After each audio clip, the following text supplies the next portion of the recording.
J'ai une astuce pour savoir si tu es vieux ou pas. Ah, bah de toute façon, moi je suis jeune, donc tu peux toujours tenter. Alors prenons exemple. Tu as envie d'aller au restaurant ce midi, où est-ce que tu vas aller chercher? Ah, alors sur Google Maps, bien sûr, et puis éventuellement sur la fourchette, si je veux des réducs. C'est bon? Euh, eh bien, désolé. D'après un dirigeant de Google, 40% des jeunes cherchent un restaurant sur TikTok ou Instagram. Ah, Bonjour et bienvenue sur encore un podcast tech. Une sélection du meilleur de la tech une fois par semaine. Salut Greg, comment ça va? ça va et toi, Rémi? Eh ben écoute, nickel, nickel. Hein. Avant qu'on se lance sur un débat vieux-jeune, on a un petit truc à dire pour nos abonnés. Bah ouais, tu as J'ai déjà, cassé un peu tu viens de l'ambiance là. sous-entendre que j'étais vu, donc ça. Mais bon, Ah ça ouais, là, t'inquiète pas, j'ai pris on un est coup deux. derrière la nuque. Bah tu sais quoi, fais le lancement sur les abonnés, j'ai besoin de m'en remettre là. Ça roule. Bah écoutez, chers auditeurs, merci beaucoup de nous écouter. N'hésitez pas à partager ce podcast si vous l'aimez. Nous, on voit les écoutes qui grossissent et grossissent. On est en vidéo sur Spotify et sur YouTube si vous voulez voir ces podcasts avec nos têtes qui parlent et qui bougent, ce qui est peut-être plus sympathique. Ou vous pouvez le faire comme d'habitude en conduisant sur la route des vacances, en faisant le ménage ou la cuisine. Et là, effectivement, voilà, restez focus sur vos tâches. Et si vous aimez vraiment notre podcast et que vous voulez nous aider, allez sur Apple Podcast ou Google Podcast et mettez 5 étoiles, ça nous aide beaucoup, beaucoup, beaucoup. Eh ben écoute, c'est un lancement parfait. Donc on peut passer au sujet du jour Au du coup, sujet triste Rémi. du jour. Donc ouais, alors si je comprends bien, je cherche pas du tout au bon endroit pour un resto. Et non, désolé. Alors d'après Prabhakavar Raghavan, qui est en charge en fait de Google Search, assistante, géo, ads, commerce et des paiements, à peu près 40% des jeunes, donc Sacré scope. ouais, c'est clair, ouais. Donc pour lui, 14, les jeunes, c'est les 18-24 ans, préfèrent utiliser TikTok ou Instagram pour chercher un restaurant. En gros, la différence, c'est que sur ces apps, vous pouvez chercher sur une carte. Donc vous passez par taper par exemple, je sais pas, restaurant cool à Paris, et vous allez pouvoir voir des vidéos d'utilisateurs ou du resto de façon officielle. Et la différence principale par rapport à Google Maps ou même Google normal, c'est que vous tapez restaurant Paris, donc sur le Google normal, vous allez avoir des centaines de milliers de résultats, avec à chaque fois le titre de le top 10 des super restaurants à Paris, avec une description, vous devez cliquer, aller sur le site, là vous arrivez sur une liste avec plein de textes, c'est pas forcément terrible. Et sur Google Maps, c'est un peu mieux parce que vous pouvez voir où le restaurant est situé, vous pouvez voir une petite image du restaurant, le menu, les plats, même si pour le menu c'est souvent galère parce qu'il est jamais mis à jour.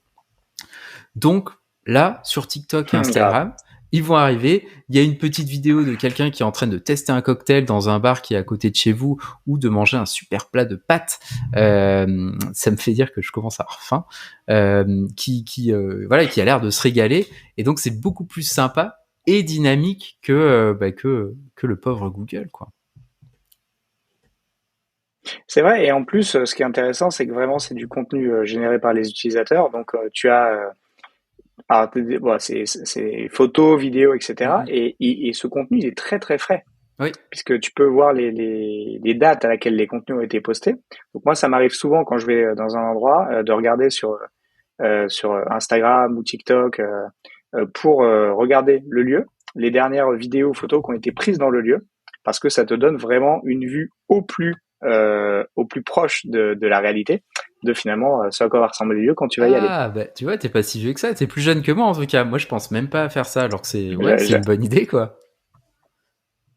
Ouais, écoute, non, moi, il y a plein d'endroits que je découvre de cette manière-là, et c'est vrai que du coup, j'ai un peu pris le réflexe. Bah ouais. Donc, Bah écoute, bon je cherche réflexe. sur Google encore, mais des fois, je fais des petits détours sur Insta ou TikTok. Ah non, mais c'est pas bête parce que à Alors, du chaque coup, fois, si je comprends, tu vois, on est beaucoup en télétravail avec ma compagne et du coup, des fois, on a un peu la flemme de faire à manger, donc on va sortir au restaurant.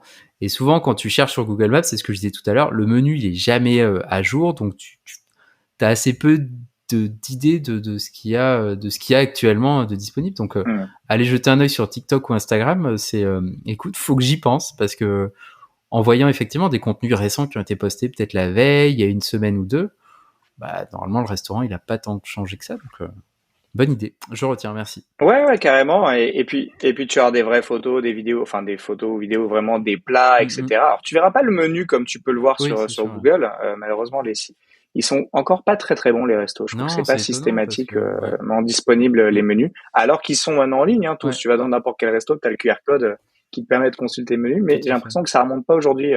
Ils n'ont pas tous fait remonter sur Google. Donc ça, c'est un peu dommage. Mais par contre, ce qui est intéressant, c'est vraiment que tu vas pouvoir voir à quoi ressemblent les plats. Et puis, oh merde. Aïe, J'ai ma caméra qui est tombée. Tu sens le support un peu. c'est clair. Alors j'en profite pour dire pour ceux qui nous écoutent, c'est que nous sommes également disponibles en vidéo sur Spotify et sur YouTube, donc vous pourrez voir ce moment magique en plus du son. Même si je pense que juste au son, vous avez compris ce qui se passait.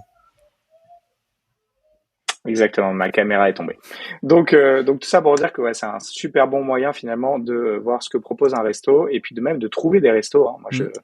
voilà, je compte plus le nombre de restos que j'ai découverts sur ces endroits. Alors le côté négatif, c'est qu'ils peuvent vite être très trending Ouais, c'est et ça le du coup problème. d'être surpeuplés parce que du coup, voilà, je suis pas le seul à avoir ces réflexes visiblement.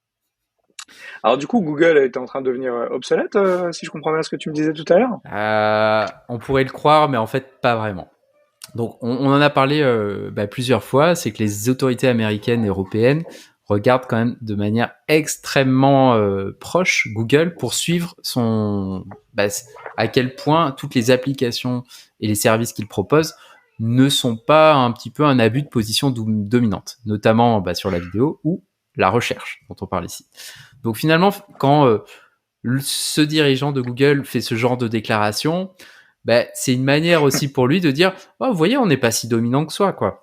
Un exemple qu'ils donnent souvent, qu'ils aiment bien, c'est que 55% des gens qui commencent une recherche sur un produit le font sur Amazon et pas sur Google. Donc ça veut dire que finalement, Google n'est pas tant en position de dominance que ça. Et petit détail intéressant, du coup, à ce sujet-là, comme quoi Google est quand même fait preuve de beaucoup de surveillance, ils ont créé, Google, un espace dédié sur leur blog pour répondre à toutes ces allégations d'abus de position dominante. On vous mettra le lien dans la description. C'est marrant, je savais pas du tout que ça existait. Et du coup, ils expliquent en quoi c'est trop cool ce qu'ils font et que faudrait quand même pas les attaquer pour abus de position dominante. Donc, pour revenir au sujet, Google, ils sont pas tellement en danger parce que ils ont déjà une sorte de TikTok à eux. Donc, quand vous allez sur YouTube, vous avez des petites miniatures, les YouTube Shorts, qui sont pareil, des petites vidéos comme sur TikTok, qui font 1,5 milliard de vues par mois, selon Google. Pas mal. Ouais. Bon, moi, à chaque fois, j'ai des recommandations qui me donnent absolument pas envie de cliquer, mais bon, faudrait que j'essaye peut-être un jour. Je sais pas si t'as essayé. Ouais, c'est beaucoup moins qualitatif que TikTok quand même, et Et pertinent en surtout termes qu'il n'y a d'algo. pas l'intelligence artificielle derrière, donc qui te fait des recommandations C'est ça. sympathiques. Ouais. Et le deuxième point, c'est que c'est un moteur de recherche, et donc en fait, ils sont tout simplement en train de négocier avec Meta, à qui appartient Instagram, et TikTok, pour faire en sorte que les vidéos qui s'affichent sur TikTok et Instagram soient aussi recherchables par l'algorithme de Google. Et là, l'idée, c'est qu'en utilisant notamment l'intelligence artificielle, Google va analyser toutes les vidéos postées sur Internet et les rendre recherchables par son moteur. Donc on pourrait imaginer que demain, on tape Super Restaurant Paris et on tombe dans Google sur quelques recommandations qui viennent depuis TikTok. Et Google continue à faire évoluer son moteur de recherche et la façon dont il cherche. Avant, on tapait juste quelques mots-clés. Maintenant, il reconnaît le langage naturel. Et là, la voix représente à peu près 30% des requêtes. Et l'autre chose, c'est par exemple, directement dans Google Maps, vous avez maintenant, quand vous demandez votre chemin, vous pouvez l'afficher en réalité augmentée. Et donc, on pourrait imaginer que il vous affiche de manière plus immersive des recommandations de restaurants.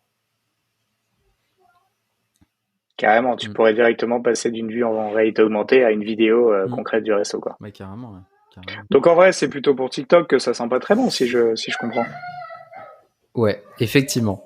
On se souvient, en 2020, TikTok, Trump voulait bannir TikTok. Il y avait deux raisons. Le premier, c'est que la maison mère de TikTok, c'est quand même une entreprise chinoise avec des liens avec le gouvernement qui peut capturer les données d'utilisation de citoyens américains ou européens, etc.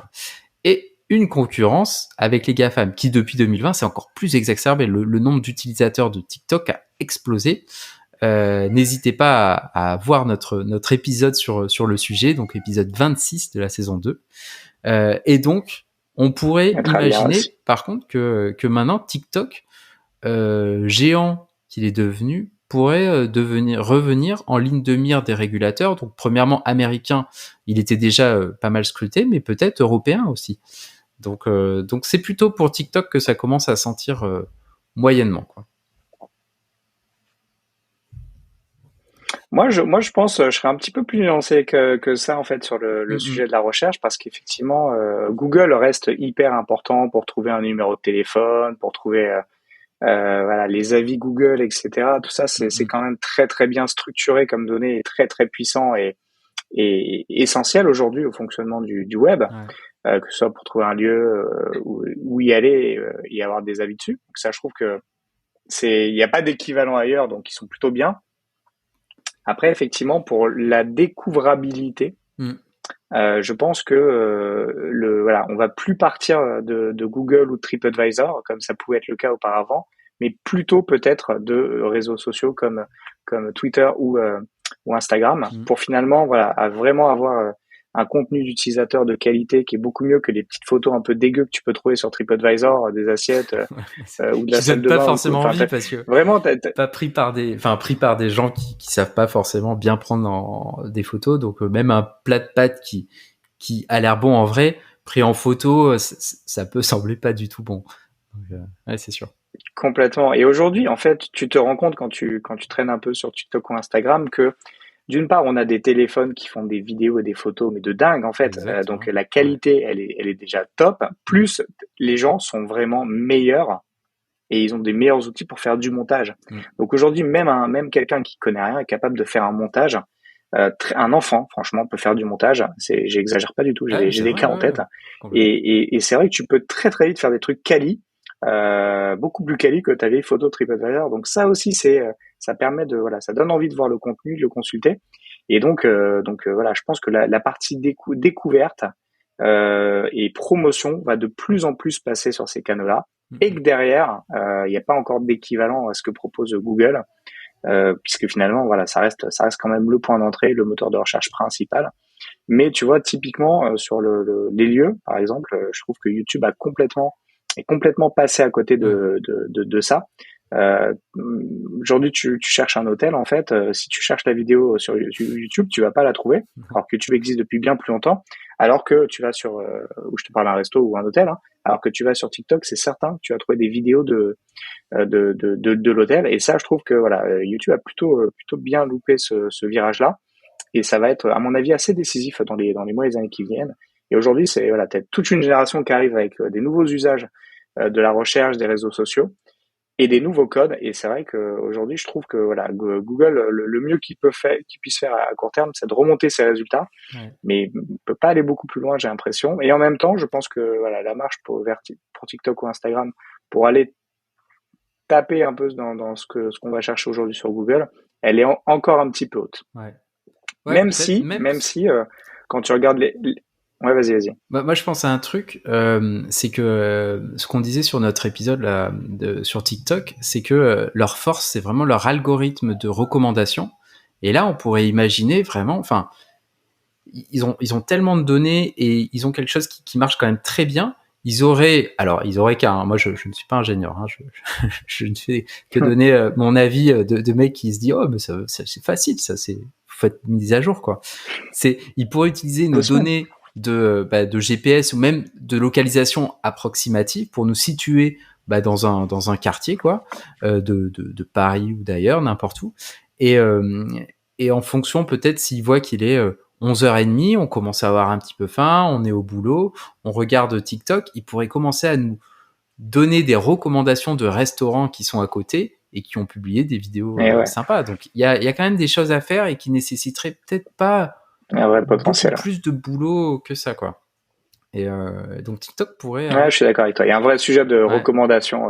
Ouais. C'est ça qui manque en fait sur Donc, Google, c'est qu'on a des informations très factuelles qui sont un petit peu personnalisées selon notre historique, nos centres d'intérêt, etc. Mais pas au même point que TikTok c'est léger, quoi. et qui donne ce dont je parlais au début, des listes de les 10 meilleurs restaurants à Paris si vous êtes à Paris, quoi.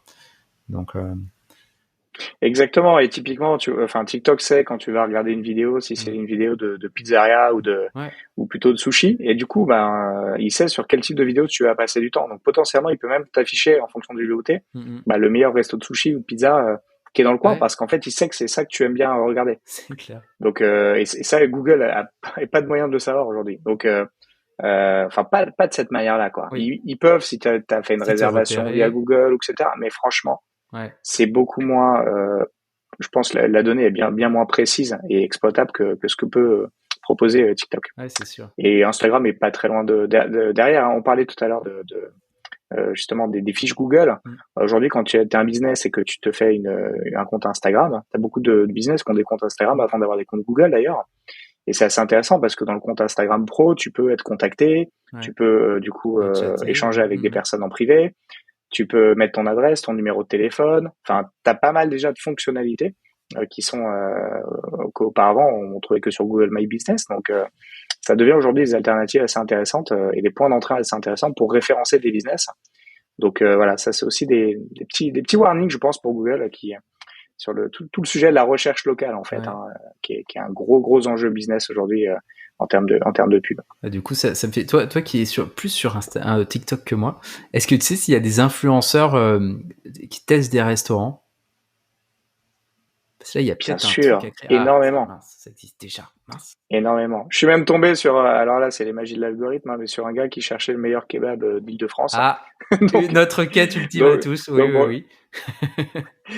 Non, mais voilà, du coup, l'algorithme se plante des fois. Ouais.